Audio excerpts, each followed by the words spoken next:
The primary purpose of Innovative AAC Solutions, the podcast, is to educate and inform. The views expressed during all episodes are solely those of the individuals involved and do not constitute educational or medical advice. They are not necessarily the views of Special School District of St. Louis County. Hey, Laura, what you up to? Oh, hey, Cheryl. Welcome back. Welcome back, everybody. Hey, guys. We've been busy. Laura's been getting some more great interviews for us, so we want to make sure we let you know what's coming. But before we do that, Laura, I got a couple of fun finds that I want to share. Well, that's great, Cheryl, because I have been sick this last week. Both my kids, I love kids. I'm sure everybody here loves kids, right? We all work for SSC. Except when they're sick, then they're except when they're sick, and except maybe when they're three and difficult. Three and sick. That's a deadly combination. Yeah. So they got me sick. So I've been laid up for the last week. So I'm glad you have a couple fun finds for us. Give the listeners what do we have? All right. Well, okay. So we have all kinds of listeners. I know that. Real quick, going to share my screen. I found this on Instagram, which it's been around a while and I'm just now catching up. So bear with me as I get excited about all these fun things. And the name of this particular site is called Speech Therapy Tips. So again, it fits with what we do every day. But what's really cool is that this is a resource that it's just titled Strategies. And so I looked at this, I thought, oh my God, we could make this like a little lanyard to put with your ID or on the back of your ID. We could use this to decorate your room. We could do all kinds of cool things because it's everything in one screenshot that you do every day. But maybe you need a reminder to try a little something different, or send it to the teacher, send it to the classroom staff, send it to a parent, and then they can also be getting a better idea of exactly what we do to expand our language, what we're teaching our kids language, I should say, the development of their language. So it's things like, self-talk, parallel talk, repetition. Well, what are those? We use those terms, but what are they? And that's a nice, easy little definition. Self-talk is when you talk out loud about what you're doing. Now, when you get to be my age, you do that just to kind of help yourself remember what's going on, but you do it to help your kids, okay? Then we go on down and it's like, well, sabotage. What's that? Well, that's when you set it up so they need your help. So I love the fact that it was simple, easy, visually, not cluttered at all. You didn't have to go through multiple screens, and it's all right there ready for you. So I want to make sure that everybody has a chance to get a hold of this, and we will share it. I can make this a printable is what I'm thinking, but I'm just thinking the more copies of this, the better. And even just, when we talk about pacing boards and that's kind of a speech thing where we use something to help a kid to kind of slow their rate down. But it's like, you could do it anytime. You can make a game out of being a little bit more effortful with clapping. If I'm a little too fast, which again, Laura beats me, but we both have a fast rate. But if she's like, what, Cheryl? I'm like, okay, I want you to help me do this. It's easy. So I want to, remind everybody of what that's all about. So Cheryl, you think that's something people might use? I'm just in love with this board. I think it's so great. Mm-hmm. I'm seeing if like a student, if you're working collaboratively as a team, like circling what strategies you guys try, and then you're like, oh, this really works for him. Keeping things out of reach is a great strategy, but because they don't get frustrated, but then they use their device. Right. I think that's great. The other thing, Cheryl, that I see when I see this board, and maybe some of the listeners see it as well, because there's 5 columns and 5 across, like anybody know where I'm going, is what if this board becomes a bingo board for our communication partners and we make a game out of it, and the first person to use all the strategies, and you can bump it up. The first person to do it 3 times a piece, bump it up, then they get a prize. So they all need the board and a bingo dauber.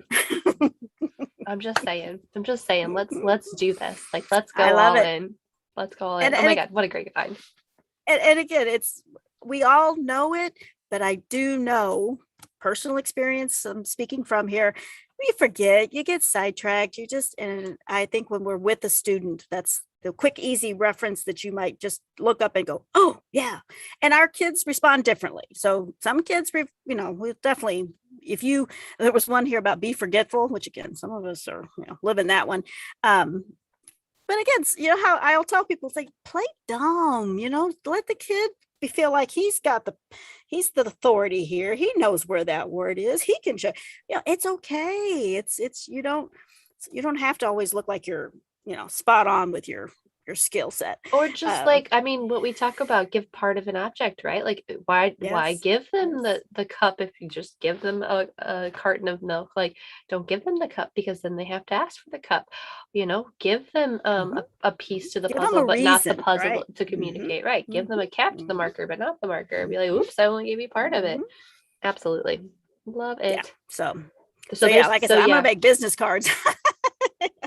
I think everybody needs to have this easy available.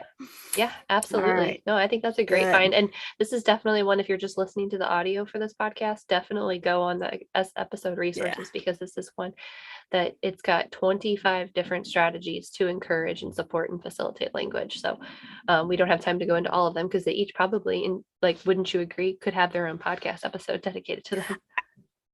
That's something we can look at for next year. That'll help us organize our thoughts. But strategies of communication. Yeah, but you mentioned another fun find, which I'm excited about, because I was laid up on a couch. So tell me the other one. So again, I was preparing, guys, for, I'm going to have a few set aside. Now, Laura's using up all mine at one time, so I got to find some more. So now I'm going to go back and I'm going to share again. And this time, let me find out where I'm at here. Okay, hold on. I got to do this simple. All right. So now what's happening is I'm going to go, now I'm not my Zoom here. I'm going to go to the ASHA Leader Live site. And again, sometimes we forget how many different resources there are provided by ASHA. So unless you're kind of hunting them out, you might kind of forget. So this one came up again on Instagram, Facebook. It's the Leader Live, and it's just, the website is leader.pubs for publication, pubs.asha.org. So that takes you to the site. And then within the site, I went to a post that they did on January the 19th, 2021. And it's called Using Play-Based Approaches to Build Language in Older Students. So again, you guys, everybody that's listening to us, you support students of all ages, of all environments, but we have a tendency to think of play-based as being for the little guys. No, not anymore. Because again, they're just pointing out that when you think about play, it's what would engage imagination, what would engage interaction on a fun level, not a serious, work level. So, they talk about dramatic, constructive, exploratory play works well with upper elementary. So things like dramatic play, do a dream job interview, ask your students, kind of what kind of job do you want? Well, then let's pretend, let's role play what that might look like. Doing a mock debate. Some of our kids love to debate. Maybe make it officially a topic that they can debate on. I was going to say formal or informal, because again, I know some kids that would really like a formal one because they're informally debating anyway. Yes. And then, like I said, that let's make that okay. Let's not make it a power struggle type of thing. Dramatic reading of a play would be fun. But this one, it says constructive play, language building with building blocks. So we could make, remember how you've seen Jenga? Well, take, those blocks and stuff, but you try to make a sentence out of the words you're seeing, or you try to, they talk about Legos and Tinker Toys even. You could make it so that you put the words together. And all those STEM resources now. There's some STEM kits that we have in the IRC, some kits that are for older students. That's ageless. Even Legos, right? How many of our husbands open the box of our kid toys and then you flash your husband for an hour? It's totally fine. I'm not judging. I do stuff like that too. I'm just saying, It's ageless. Certain things are just Yeah. ageless. Yeah. And what I found with my son, he's, when he was younger, but he was still, with Legos, it was the kits. He wanted to construct the towns, the cities. He wasn't just free forming and building stuff. He wanted, but that's that construction, thing that they like. A photo scavenger hunt. Think about that as far as, have some things we're going to go find within the school, within the community, however you can do it. Even within the classroom, you could set it up so that but they've got to find this thing. And then maybe they have to interact with somebody to ask where it's at. So anyway, tons and tons and tons. So I loved the fact, take a virtual field trip. And you have tons, we have tons of those virtual field trips on our website. Yep. Mm-hmm. So I love the fact that they said, hey, play is a good thing for all ages, and here's some ways to incorporate it. So I don't want you to feel like you can't do fun stuff just because you're working with older students. So anyway, I thought that caught my eye immediately, and I wanted to share. I don't know which one I like better. I think they're both fantastic resources. These are great. Thank you. Oh my gosh. I'm so glad I got sick and you could share both of those with everybody. You didn't have to wait a couple more weeks to find the other one. Okay. So now I got to find some more stuff, guys. So if you got anything, shoot it my way. Yeah. And speaking of great, let me just tell you, great with a capital G is this interview that's coming up next. Annie Filla is our interviewee, and she is an SLP for SSD up in one of our SSD schools. So I got to sit down with her because she is also been a great voice on social media and just a great advocate and kind of diving into neurodiversity and as well as just overall supports as far as diversity, inclusion, and overall self-identification within AAC systems. So I got a chance to sit down with her and really just kind of touch the surface of where that discussion is heading in really great places and resources that we wanted to share with all of our listeners. And what I love about this topic is it's a society discussion. It's not just an AAC discussion, but we do support students that use AAC. So we need to be aware of what kinds of things we can do to help. So yeah, this was great. Yeah. So sit back, relax, and listen to this really great, rich discussion with our friend Annie Filla.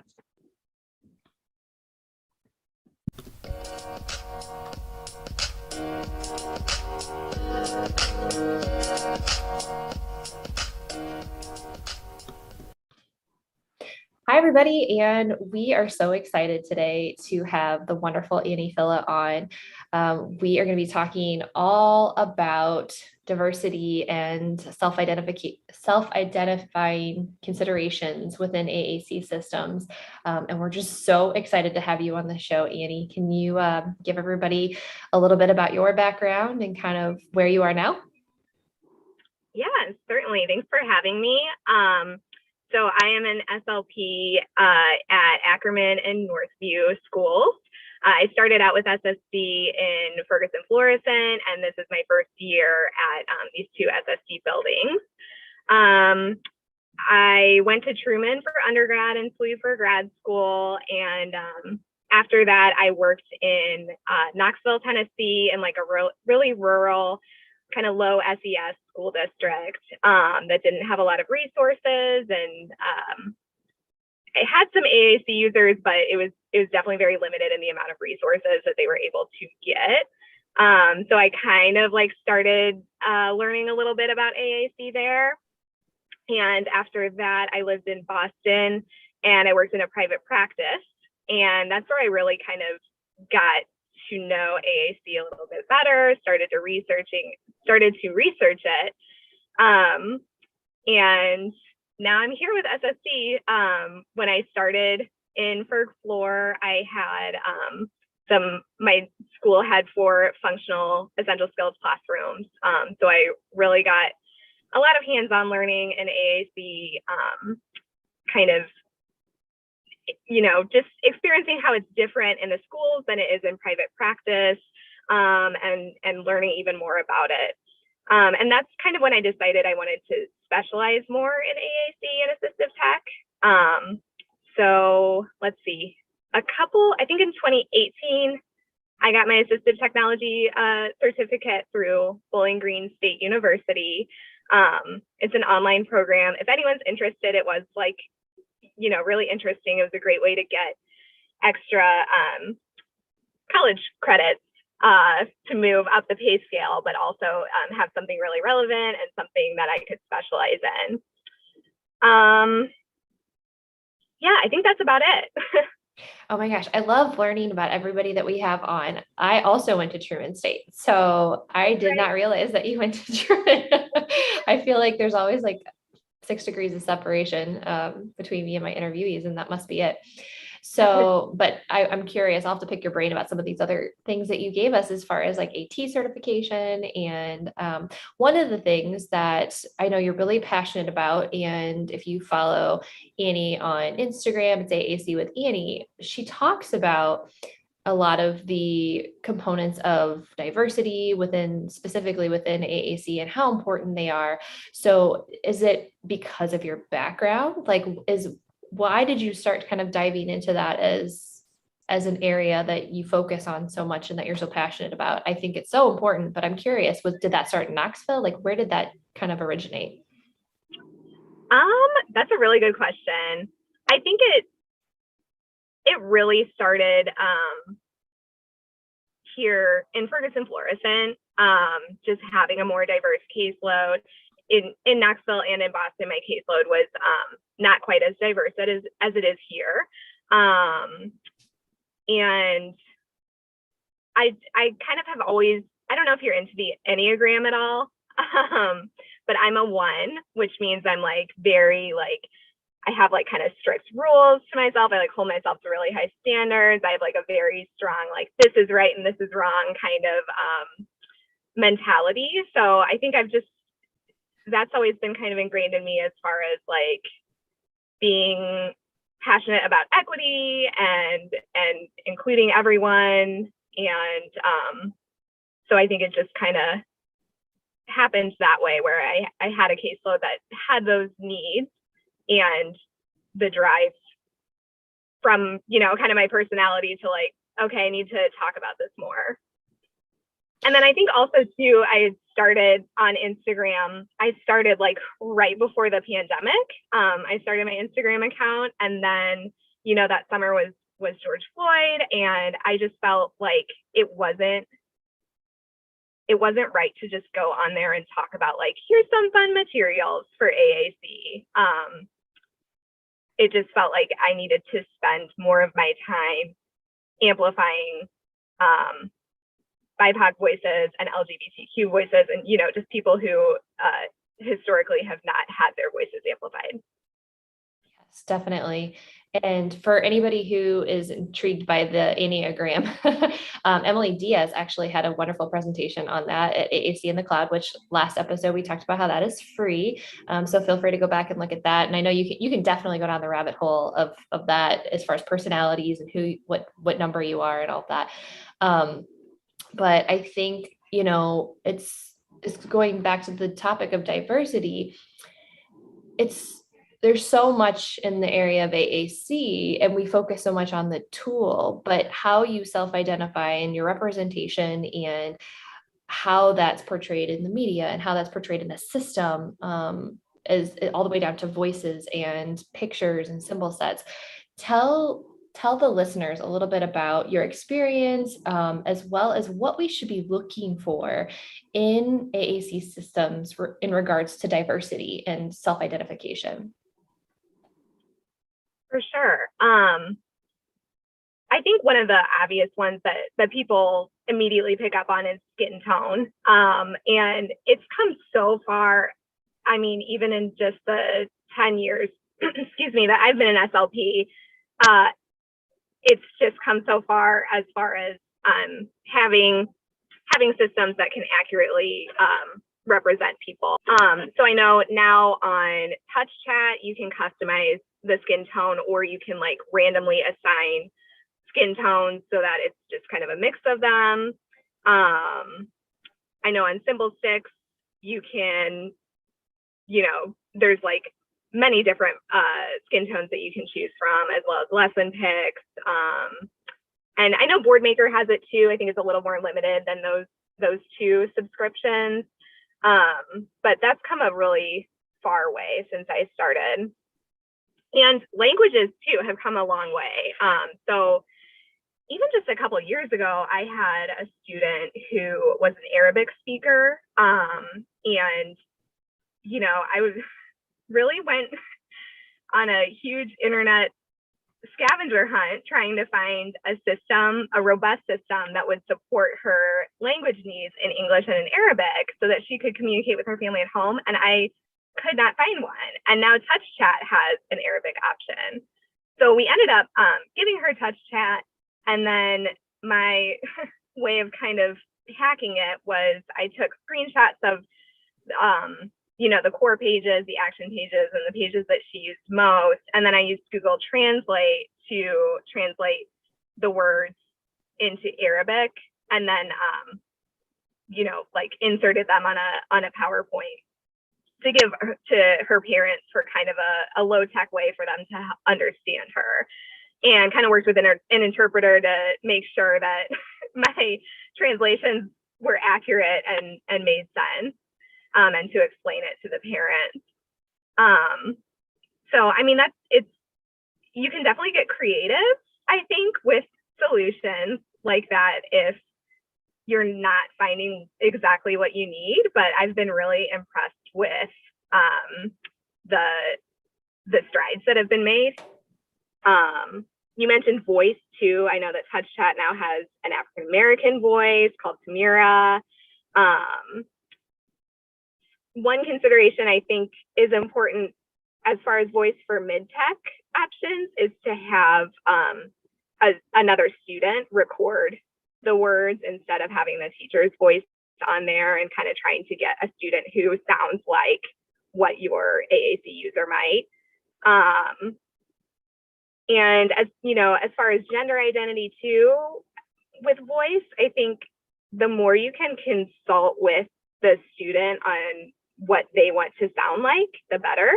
And not just assuming, oh, they probably want this boy voice because they're a boy. And just kind of letting them decide what they want to sound like if possible. There's just so many considerations. It's crazy. Right. And even in your response, there's so much to unpack there. Like we could probably have a whole episode just on the Arabic language. I had, you know, in the southern region too, I've had quite a few Arabic speaking families, and grade 3 kind of had some components to it at the time. Grade 3 is an AAC software you can use. But they didn't we know about languages, they don't translate easily, syntax is different. Mm-hmm. And then, like you mentioned, the symbol set. So in different cultures, even garments are different. And so are they really represented well, or in their culture, would it be considered rude to have, you know, a short sleeve shirt on? It could be. So some of these, we still have strides to make, I feel like, in cultural considerations, to make sure that we're honoring that. But I'm curious, for that specific kiddo, did you end up linking the pages now? Like, now that there is a page set, is that user on it, or are you still in the one you created? Well, they actually ended up moving to a different school district.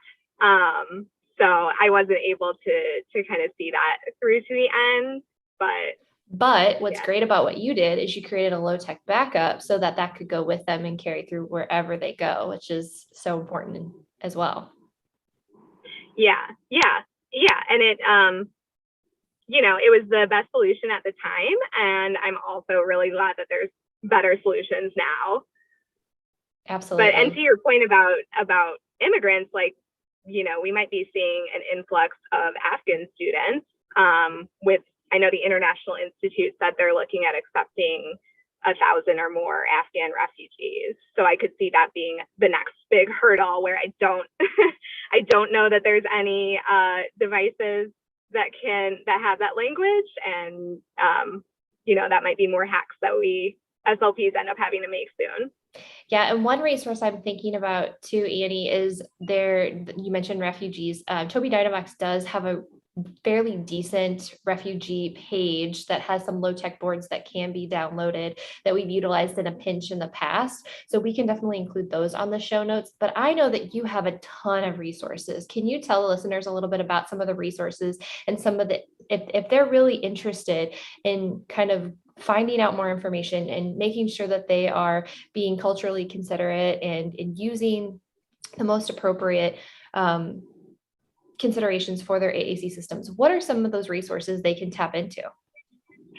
Yeah, so let me consult my printout, the ones that I really wanted to touch on.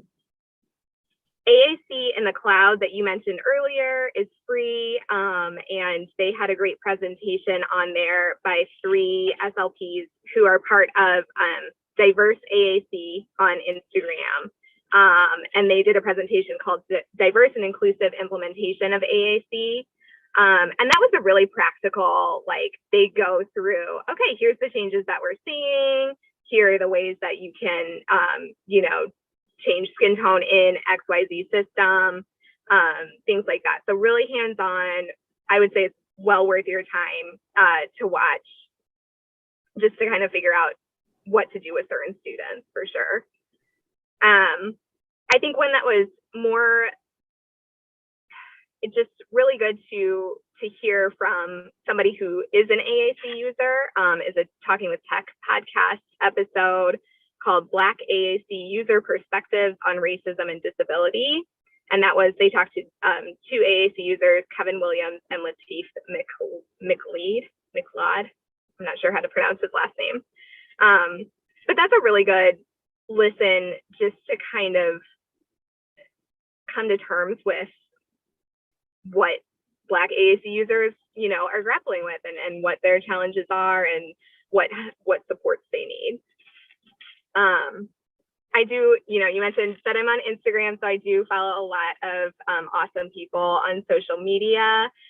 I was thinking about it because I didn't include a lot of articles on the resource list, and I think it's just because social media right now is one of the best ways to get this kind of information, where academically there's not a ton of research coming out about it in real time because it's changing so quickly. So I feel like social media is where it's at for this kind of information. So I mentioned Diverse AAC, that's a great follow. The Buckeye SLP is Kara Walton, and she talks a lot about AAC and a lot about different diversity topics. As far as LGBTQ issues, Transplaining is a great one. They are a duo of an SLP and a camp counselor.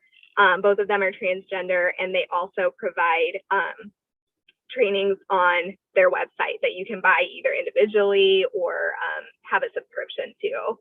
So I have a Transplaining subscription, and I would say it's well worth the money. It's super informative and just kind of raises awareness about being inclusive as far as gender identity. There was a couple more I wanted to touch on. Oh, so on the resource list that I sent you, Laura, there's 2 resources that I think are really important for programming AAC devices for issues around consent, sexuality, gender identity, and things like that. So there's a blog post by an AAC user called How Do You Symbolize Intimacy? For many AAC programs, not particularly well. And it's geared a little more towards adults, but they do talk about why it's important to consider this for a child's AAC device as well. And then they also made a spreadsheet called Dating, Sex, and Sexuality. And it just kind of has just a huge list of vocabulary that you might consider putting on someone's device. So obviously it's important to consult with the family to make it age appropriate, but I did really want to shed light on that because children with disabilities are 4 times as likely as those without disabilities to be sexually abused. And a big problem is that people with disabilities are not seen as sexual people. So sexual health, consent, stuff like that is not taught to them. And if And you're an just AAC user, self-advocacy as well. We know yeah, that being an AAC user, you are more likely to be a passive responder in communication. You are less likely to initiate. Things take you a lot longer, and communication is treated differently when you're communicating to an AAC user. So just self-advocacy, if nothing else, like we have to be promoting self-advocacy. So I think all of those are great components that we have to be considerate of. 100%. Yes. And then even with your, older students who might be going to the doctor without a parent or guardian present. Okay, can they talk to the OBGYN about what they're experiencing? Will they have the vocabulary to describe that? Like, it's really a health and safety issue. So I think there's still a little work to do around that stigma within AAC and getting that vocabulary on devices, making sure you're not hiding it from users, but, teaching them how to use it appropriately. And of course, always consulting with the family, with the educational team to show them why it's important, and also make sure that the vocabulary that's on there is comfortable for everyone. Absolutely. Absolutely. And in general, everything like this is just a team approach, and making sure that everybody knows the whys and the rationale and all the things that we're talking about today. So I love it. You mentioned we still have a ways to go with some of this. Is there any other components that you feel like we definitely have a ways to go? There are these pioneers kind of speaking out to a lot of these things that you can follow. Are there any other areas that we haven't already touched on that you really feel like this needs to be something that we push towards in the future? I think inclusive language as far as gender identity goes is a really big hurdle. So, I kind of mentioned, talk to your student about what kind of voice they want, if possible, and things like that. But I did want to point out the incidence of transgender identity in autistic kids and kids with ADHD is much higher than in neurotypical kids. So in autistic kids, it's 5.4%. In kids with ADHD, it's 4.8%. And in neurotypical kids, it's 0.7%. So there's, I think a lot of times people are like, well, I don't know anyone who's gay or who's trans, so I don't need to worry about it. None of my students are trans or non-binary. But the fact is that probably a lot of them could be, or, some of them could be, especially if they're autistic, if they're neurodivergent. So I think that's a really big hurdle. And it's something that can, we as SLPs can so easily kind of change. So even just changing our language when we're, say, presenting stimulus materials, instead of always saying he or she, mix it up and sometimes label someone as they, just to kind of add to the representation there. Or, I know on Touch Chat, he and she is color coded. So he is blue and she is pink. There's really no reason that needs to be the case. So you can easily go in there and change the colors on that. I think they have, boy and girl and woman and man. You can go in and add child, add person, just to kind of think a little outside the gender binary and give learners the option of having that more inclusive language available to them. Right. And how they want to be identified. Absolutely. And even there's a big push in the neurodivergent community as far as just we've been trained and taught over the last 10, 20 years that we should use people first language. And what we're finding in the last few years is that specifically anybody who is autistic, these autistic adults have now said, we don't want to be referred to as somebody with autism. We want to be referred with our disability first. And so just considering that as we talk to families, as we talk to, somebody who is an AAC user that is autistic, we want to be considerate of those things and in systems and as we communicate. So much good information, Annie. I love it. Do you feel like, gosh, so much to unpack. What do you feel like is the biggest challenge right now that you're still seeing as far as AAC in this topic? I think, honestly, the biggest challenge right now is just like white supremacy, anti-LGBTQ culture, and diversity among SLPs and educators. So, I mean, I know these statistics were thrown around a lot, especially after George Floyd, but 92% of our field is white. 3.6% of SLPs are Black. So we obviously don't always represent the students that we serve. And I think that means we need to make a really big effort to dismantle white supremacy, to unpack everything that we are doing and teaching in the classroom, and to make sure that, we're not either inadvertently or, outwardly being racist or not providing students with equitable education and resources. Oh my gosh, yes, so important. And something you said too made me think too, like the whole self-identification piece, like how many of our AAC users even get to see other adult AAC users, right? Like that self-identification, like we see it now in Target that they're starting to have more accessibility media portrayals like around, in their commercials, and they're being more inclusive in the pictures and the posters in the stores. But I remember a few years back, we watched a video of students around AAC, and I said, where's my AAC user? I just want to see an AAC user. Like, it's so important for them to see people that are like themselves so that they can see success. And so, like you mentioned, just this idea that they need to be able to have relatability, and they need to be able to see people with the same culture, people with the same skin tones, people with the same abilities and disabilities. Like, it's so, so important.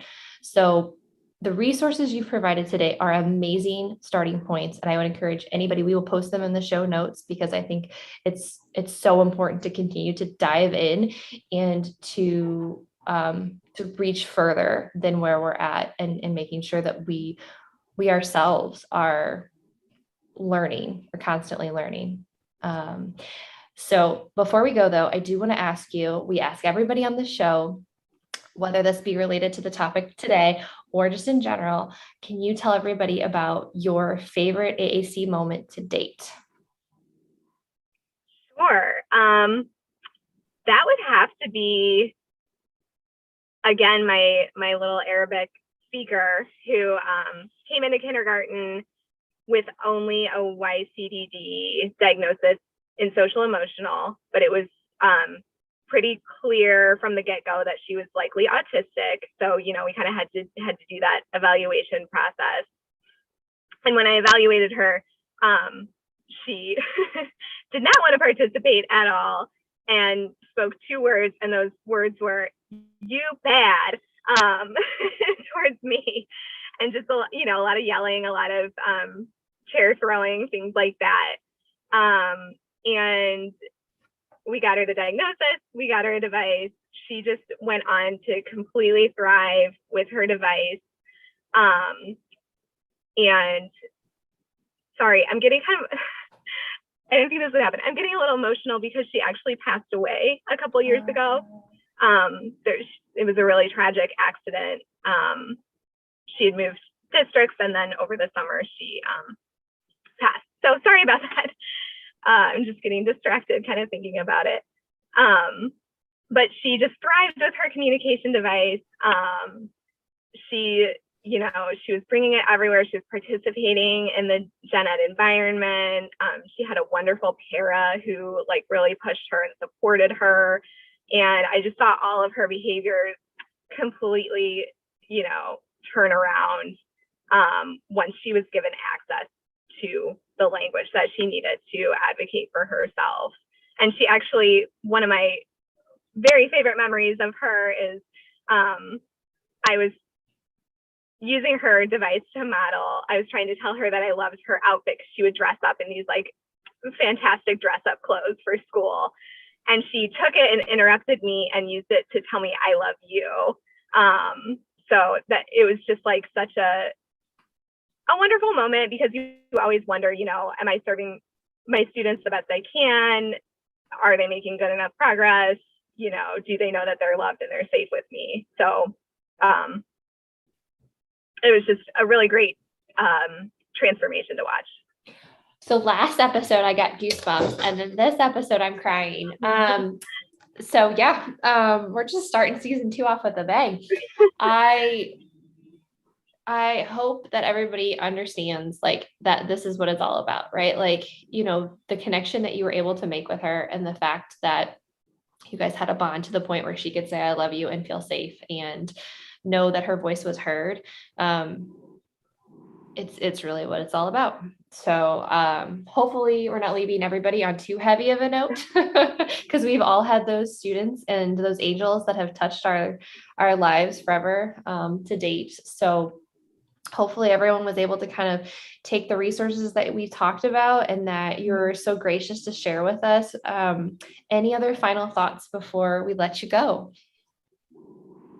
You know, I did have one resource that I can revamp the sheet that I sent you and include it again. I sent Laura the sheet like 3 different times because I kept remembering things that I wanted to include. But there is an AAC user named Lydia, and I can't remember her last name. From Lydia Dolly. Yes, yep. Yes, on Click Speak Connect, Instagram and Facebook, and she is doing like chat groups for preteen and teenage girls via Zoom, and they're really affordable. I know it's always hard to send parents a resource that they have to pay for, but you know, when you were saying that kids need to see themselves represented, I mean, that's a perfect opportunity to be able to chat with an adult AAC user and just have fun with other AAC users your age. I love it. Okay, so you will send that resource. We will put it in the show notes. We'll have it on our website. You guys can go to it. If anybody would like to get in contact with you, Annie, what is the best contact for you? You can email me at my SSD email address. It's AM as in Marie, Filla, F as in Frank, ILLA at ssbmo.org. I pop up as Anne because that's my legal name. Perfect. And thank you again for your time. It's been such a joy having you. I'm going to go get a Kleenex and wipe my face and just enjoy the rest of your day. And everybody, again, if you have questions, reach out to Annie because she's wonderful. Thanks, Laura.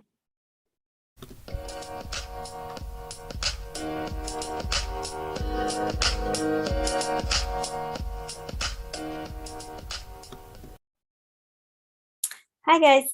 I wanted to spend a couple minutes talking about customizing I'm going to talk today about some apps that you can go in and customize them to better represent the student that's using that particular app. So I'm going to start with skin tones, and I'm going to start with touch chat with word power. So you notice that we use symbol sticks on this particular version of touch chat with word power. And I can go in and change the color of the skin tone of these different people that their symbol sticks is using by going to menu and then vocabulary settings. And then it pops up with symbol sticks, skin's tone. That's hard to say. And this is going to be everybody gets the same color. So we can start at the top and you'll see that it changes. So the second one, the third one,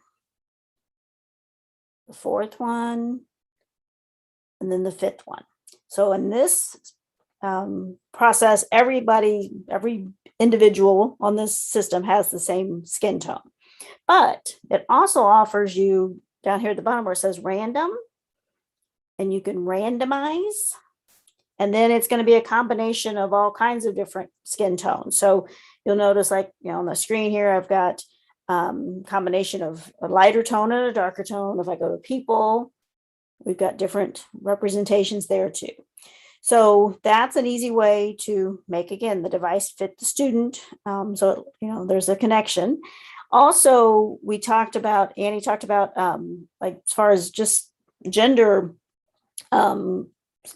things that we have done for years, where pink represents girls and blue represents boys. I already changed my girl here to have the white background, but I'm going to change the boy so that he doesn't have a blue background. So the way we're going to do that is just like we would edit any key. I go to menu, I go to edit page, I go to the cell that I want to work on, the picture, edit this button. And as I scroll down, you'll see there's two things. There's body color and border color. And what that is the background. The body is the background of that cell, and then the border is the line around it. And both of these happen to be shades of blue. So if I go to body color first, all the different colors I can choose from. You can pick different ones. I'm going to choose white, and then I'm going to choose the border color to be black.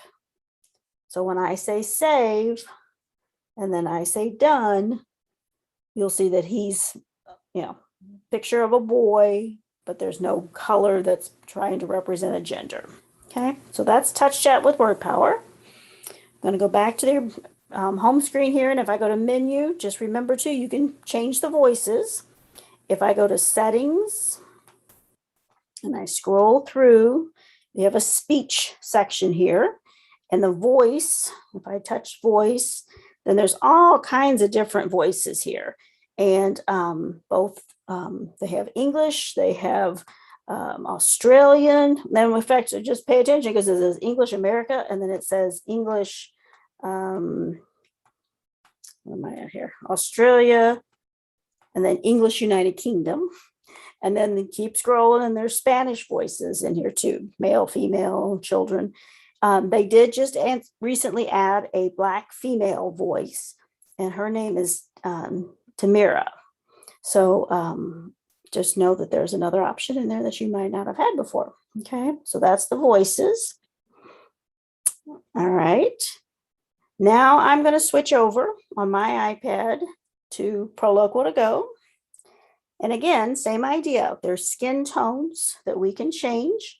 So if I go to the cogwheel down here at the bottom, and I go to appearance, and I scroll down, there's one that says skin tone. And right now, all of my individuals in the app, the symbol sticks, are what they would consider light.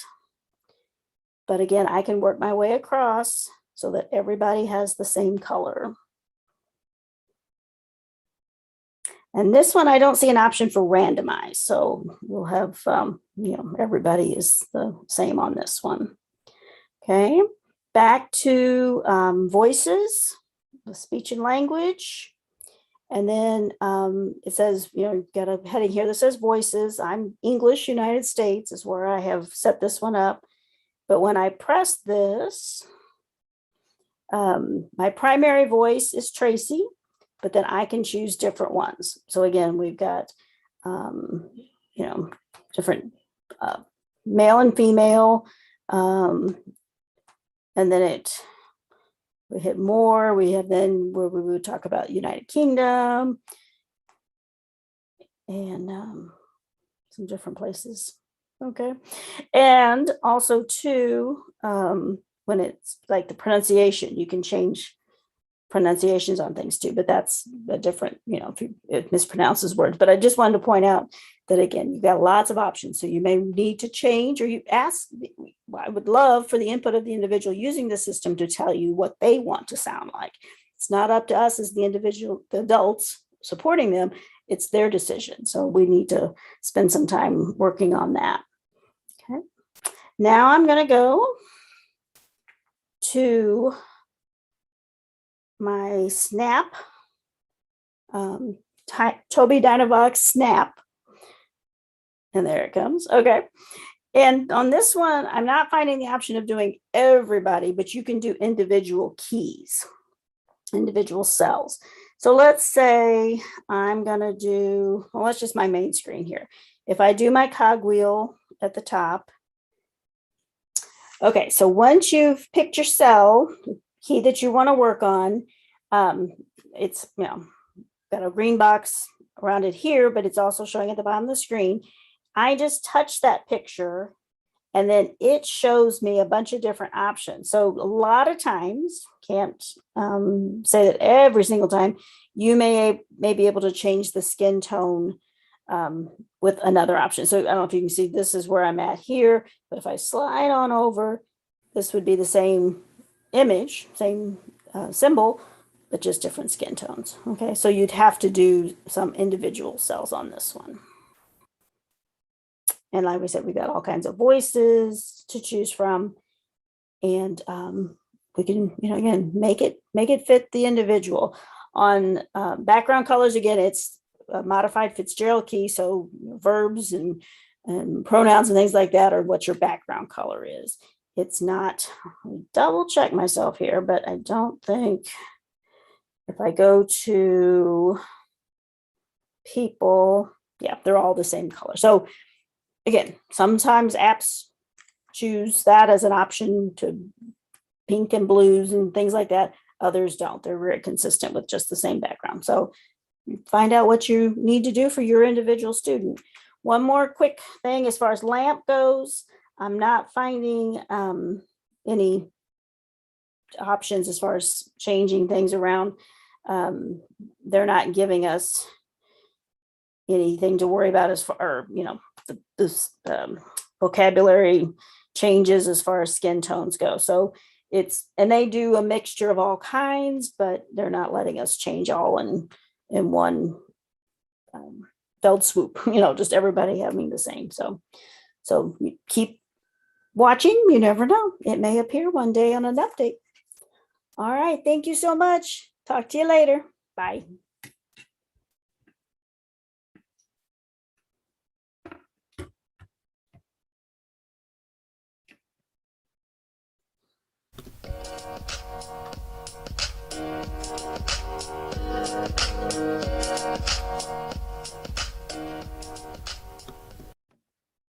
So fall is here, you guys, and for our episode 2 activity, I just wanted to share what I think is a really fun activity for older students, and in general, just language. It's called Why Connect, and it is by Chalk and Chuckles. It's recommended for ages 6 to 12, 2 to 4 players, and it is available at the IRC. I think we normally have 3 copies. We have 1 copy right now, but it targets categorical reasoning, logical thinking, visual reasoning, and communication skills. And here is why I like it for AAC users, because the idea is that you are going to make connections kind of like dominoes on the board, and you have all these different pictures. There's 58 different cards, and you collect points as you kind of put them down like you would with dominoes on the table. And the object is to have the most points in the game. And to get points, you have to place tiles down on the table with logical connections. So you can do that with descriptive teaching. Descriptive teaching, as a reminder, is just being able to use core vocabulary, words we use all the time, to describe what you are talking about versus using the label of the object itself. So rather than saying something like bee, you could say small little bug, or small little animal, or small yellow and black thing. Like, you can say all of those things to describe a bee, and then make the comparison to something else. So like one of the items is a chick. So both are small and yellow. So you can use descriptive teaching and core vocabulary to play this game. I think it's super clever, super creative. When you play, you have to make connections based on the following basis. So functions, how do you use the item? Characteristics like color, shape, and size. Material, and related items in a category set.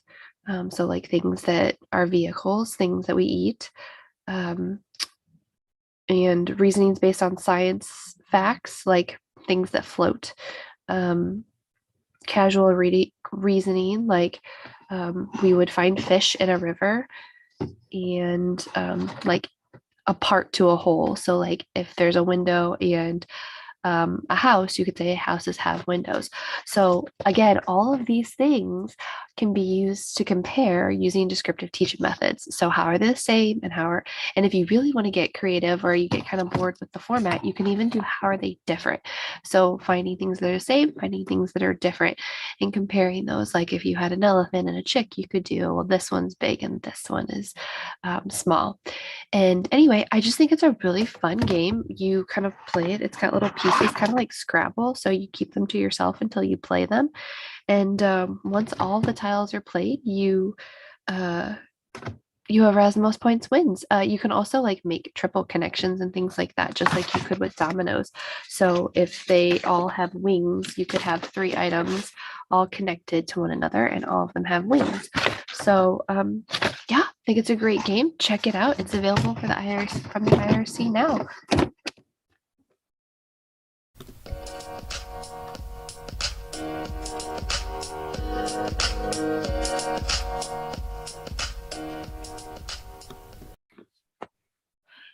Every time I re-listen to that, I just think of a new resource that I want to kind of go into. She shared so many great resources. Definitely check out the resource list that she put together with all the links and extensions that she's organized, because she just did an amazing job capturing, just like I Spent said, a lot of time. Yeah, that was very thorough. Yes, and again, every topic that we kind of touched on could be, you can go into way more depth. So she was great to have on. We may have to have her back on because there's just so many things to talk about with so many people. But I definitely got a lot out of it. I hope everyone else did.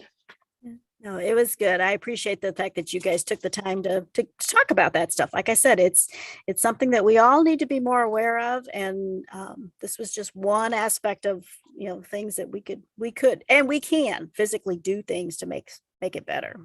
Right. And just and bringing awareness to it is just the first step. And then taking those actionable steps, like making sure we're being considerate of what our picture symbols look like, what our voice systems look like, what are the statistics, and as far as how people identify, that I personally didn't realize it was that high with the autistic population as far as like that gender identity component. Yeah.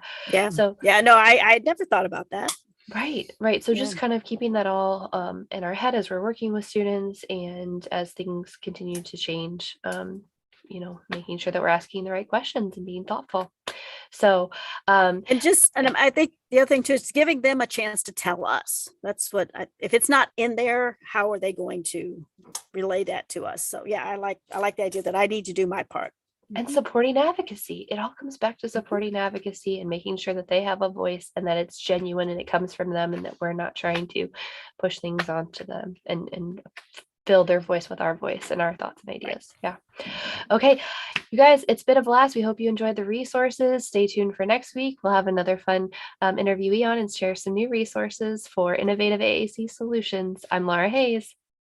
I'm Cheryl Livingston. Have a great week.